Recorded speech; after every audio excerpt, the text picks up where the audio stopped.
Le protocole Ultra Brain, c'est comme ça qu'on l'a appelé, consiste à faire une lésion ultrasonore sans ouvrir la boîte crânienne d'une cible qu'on connaît bien en chirurgie stéréotaxique pour améliorer le tremblement. On a prévu d'opérer de cette manière, en fait, d'opérer non chirurgicalement 15 patients atteints d'un tremblement essentiel. Le tremblement essentiel, c'est une maladie fréquente, c'est une maladie autosomique dominante qui s'exprime de plus en plus avec l'âge. Donc on a souvent affaire à des patients qui sont assez âgés et qui peuvent être fragiles. Et on a envie pourtant de leur proposer un traitement un peu invasif parce que ce tremblement essentiel est très handicapant, notamment socialement, avec des gens qui sont isolés, qui ont honte du regard des autres parce qu'ils ne peuvent pas boire un verre d'eau, amener un verre à la bouche ou s'alimenter. Donc c'est des gens qui s'isolent alors qu'ils vont bien, même s'ils sont âgés, et que les médicaments sont en échec. On sait depuis des années que la destruction ou la stimulation haute fréquence d'un noyau spécifique du thalamus situé à 6 cm de la surface du cerveau permet d'améliorer au moins de 70-80% le tremblement d'une des mains. En général, on choisit la main dominante et que ce geste, s'il est effectué dans des bonnes conditions de sécurité, va apporter un confort de vie important avec une amélioration de la qualité de la vie.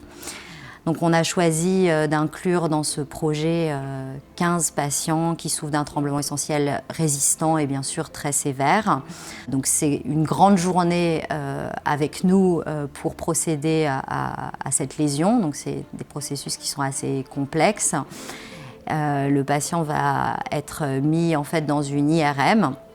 Mais c'est une IRM qui est couplée à un système donc, de 64 capteurs d'ultrasons qui vont venir se focaliser sur la tête du patient et c'est moi qui vais déterminer la localisation exacte de la cible où les ultrasons vont venir chauffer de plus en plus fort avec un contrôle direct par ma collègue, le docteur Inck, du contrôle du tremblement. Donc c'est un des grands bénéfices de cette technique, c'est qu'on va pouvoir monitorer toutes les étapes et notamment tester notre cible avant de la détruire, ce qui garantit une bonne sécurité pour le patient. Le fait qu'il y ait une personne dédiée à la recherche clinique dans le service de neurochirurgie en partenariat avec l'Institut, c'est vraiment quelque chose d'absolument capital pour mettre en place des projets comme celui-ci. Pourquoi? Parce que premièrement, ça garantit la faisabilité, ça garantit la qualité et du monitorage clinique et de la prise en charge des patients. Parce qu'il faut bien comprendre qu'on est une très grande équipe multidisciplinaire, ça fait intervenir énormément de cliniciens et de chercheurs cliniciens et de chercheurs. Et le fait d'avoir cet ICRIN dédié, donc en l'occurrence c'est Anaïs Hervé chez nous, elle s'occupe de faire le lien entre toute cette équipe et le patient qui est bien évidemment au centre. Et ça, c'est vraiment quelque chose qui permet ce genre de projet de haut niveau, à la fois scientifique et aussi avec un intérêt clinique direct pour les patients.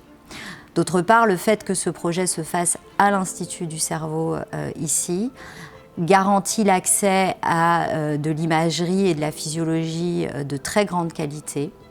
Et donc, on va avoir dans cette cohorte de patients de quoi avoir des facteurs prédictifs pour bien savoir après à quel patient on peut proposer ce type de traitement. On va aussi avoir des informations sur le plan neuroscientifique, quels sont les réseaux exacts qui sont modifiés et comment ils le sont. Et on va aussi avoir une évaluation quantitative extrêmement précise. Et ça, c'est parce que ce projet est fait à l'Institut du cerveau.